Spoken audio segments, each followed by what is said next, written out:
so within Canada, or is it better to do so and more efficient to do so and more flourishing to do so apart from Canada, independent of Canada? That's the question to ask, and that's the question I want to answer tonight. So in order to compare the two, should we navigate our landlock within Canada as it stands right now, or independent of Canada in an independent Alberta, we can take a look at what it looks like right now to try and navigate our landlock. What can we do? What have we been doing as a province to try and trade our goods, considering we don't have access to port as it stands today, as it stands right now? Well, first, what you can do, and what we have been doing, is you can export and import goods and services to a neighbor that doesn't require port access to reach. You can export and import goods and services to your neighbors down south. You can ship it to America, and you can bring goods up from America. You see, I told you at the start of the speech that Alberta exports about $181 billion worth of goods every year. That's true. What I did not tell you is that 90% of those exports do not go north, they don't go east or west, they flow south. $167 billion of Alberta's $181 billion export enterprise flows to America. And it flows by pipeline, by train, and by truck. Yeah. So you see already, to guarantee 90% of Alberta's exports in an independent Alberta, you don't even need the coast. We're already exporting it right now to America. 90%, an incredible amount. And of course, we import billions of dollars from America too, and that's wonderful, that's a good thing. I want those American goods, whether it be technology or refined product or what might have you. And the fact that we export and import so much between the province and the nation of America means that, of course, we have a trade deal, or trade deals. We want that trade to be as free as it can possibly be. Here is, though, the problem. The problem is that within Confederation, within Canada, Alberta does not have the right, it does not have the capacity, it does not have the ability to negotiate those trade deals on its own.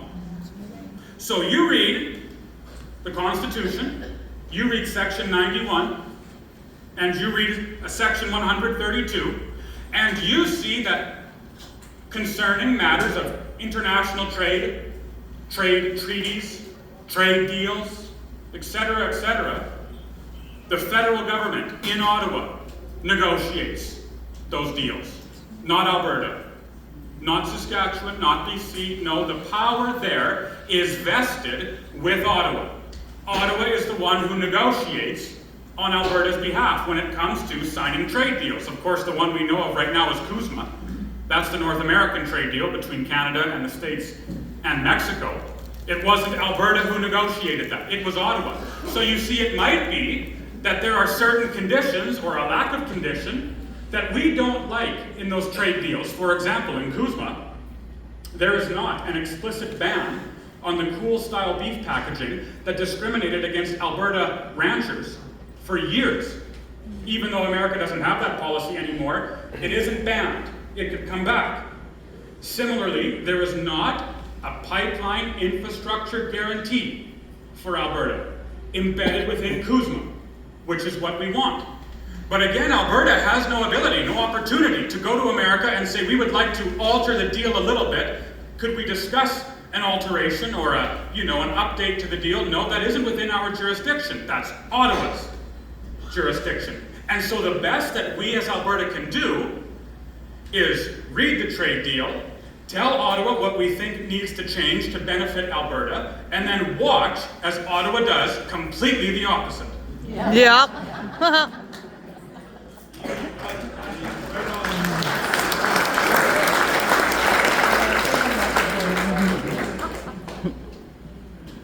Secondly, within Canada, if you want to try and navigate your landlocking as Alberta, you can trade with your neighbors, your eastern and western neighbors. You can trade with the provinces. You can export goods to British Columbia, Saskatchewan, Manitoba, and they can export goods to you. We can import goods from Saskatchewan, BC, Manitoba, Ontario, and so on. And in fact, this is what we do. And that's a good thing. Again, I like trade, insofar as it allows us to live a higher quality of life than what we would otherwise be able to generate on our own. So it's a wonderful thing when we can bring in those goods that we can't produce efficiently. And it's a wonderful thing when we can send out those goods that we can produce efficiently. But now let's suppose we have a problem, which we do. We want to get our goods even farther across Canada.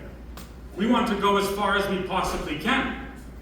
But let's suppose a province says no.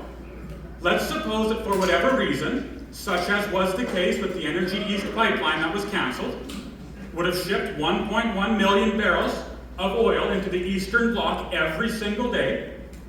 Let's suppose the provinces say, no, we don't agree to that. We don't want to do it. We don't want to sign that deal, allow you to build something like that. What exactly is Alberta's response? How can we respond? You might say, well, we could put a block, a tariff on those goods coming from BC and going east, or vice versa. We could put a good or a tariff on goods that are imported at the Vancouver port and then shipped across the country. Perhaps we could put a price on our airspace. Maybe we could use all of these tools to try and encourage our eastern and western neighbors to trade with us more freely. But of course, under the Constitution, that is not the case, not so. You read section 121 of the Constitution. And just as the federal government is the one who negotiates international trade between countries and Canada, and the provinces within Canada, so too the federal government is the institution, the power, that facilitates trade between the provinces, between Alberta, Saskatchewan, Manitoba, Ontario, New Brunswick, and so on.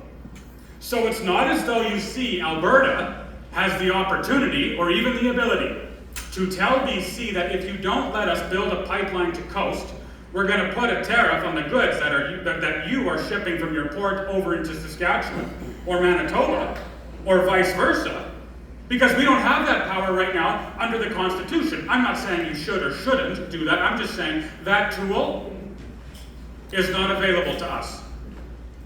Instead, that tool is again reserved for Ottawa.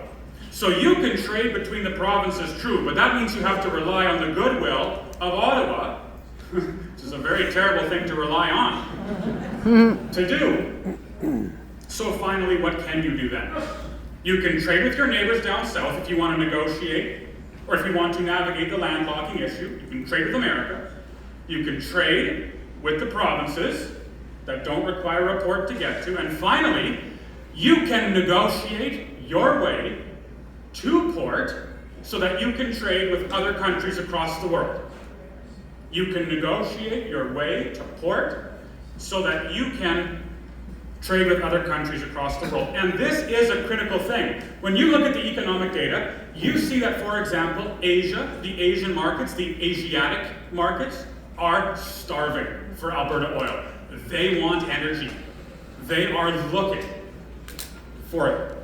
This resource that we have here in this province, just one among many, oil, gas, beef, and so on, Alberta's top 3 exports. The Asian markets hunger for it. They'd love to have it. But of course, there's a problem once again. If you're going to ship oil to the Asian markets, that's just one such example, you have to get first your oil to port. And the most efficient and certainly the most safe way to ship your oil to port so that it can be either refined and loaded onto a tanker, or just loaded onto a tanker, is by pipeline. You have to build a pipeline to get your goods to port so that they can be shipped across the oceans and delivered to those markets that want it. Now, you know what the situation is like in Canada right now. Energy East. Again, 1.1 million barrels of oil every day to the Eastern Bloc, cancelled. Northern Gateway, 525,000 barrels of heavy sour that would go to Kitimat to be refined, and then that refined product was supposed to be put onto tankers to then go to Asia every single day, cancelled. Keystone XL. I know that the president cancelled officially Keystone XL, but does anyone here think that we in Alberta had fair representation from Ottawa regarding that pipeline? No. Even something like Trans Mountain. So of course the government will respond to us and say, well, we built Trans Mountain, 800-some thousand barrels of oil a day. You should be pleased that you're shipping all of this new product. But our response is, after government, you bought that pipeline and completed it, we discovered that the bill was 5 times as large as it was supposed to be. The budget was exceeded by billions and billions and billions and billions of dollars, demonstrating the egregious inefficiency that is a government of this size. So that's not ideal either. You see, the picture I'm painting for you is Alberta wants to ship its goods all across the world. In particular, it wants to ship oil all across the world. That's true, but it's very difficult for us to do so. Yeah, we send 3.5 million barrels of oil down to America every day. Excellent. That's wonderful. But we can open up more markets if only we could get our product to port. And we can't. Now you say to me, well, that's a lot of lost income. That's a lot of lost money, and it is. The amount of money that Alberta has lost because of these cancelled energy projects is staggering. But it's so much higher when you consider this principle we often talk about called opportunity cost. And I can't remember if I've told this joke here or not before, so I'm going to tell it anyway. And if you've heard it, you still have to laugh. And it goes like this. So, my wife is not with me tonight, unfortunately. We just celebrated our first anniversary a couple of weeks ago. Yeah. But she had to stay home. Normally she comes with me, but she couldn't be here tonight. And if she were here, she'd be sitting beside me. And you and your spouse would look over at us sitting together, and you would go, she is very pretty, and he is very not. And you would no doubt ask yourself, how on earth did this guy land this girl? How on earth did he marry this, beautiful woman? And, you could come up to me personally, and you could ask, and I would tell you. I would tell you the story. I would say, well, actually, here I was trying to woo this lovely young woman named Paige. Here I was trying to entice her to not only like me, but perhaps date me and then eventually marry me. And I was confronted with this problem of course, I wasn't as handsome, as I otherwise could have been. So what did I do?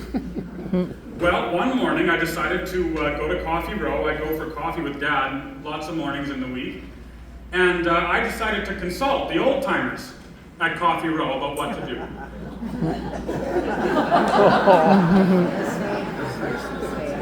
Yeah, it was a mistake, but I did it.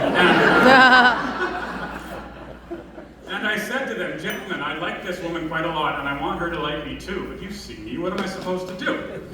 And 7 or 8 of them decided to have their little conference, and they discussed amongst themselves, muted whispers, brilliance, no doubt, and then they turned around.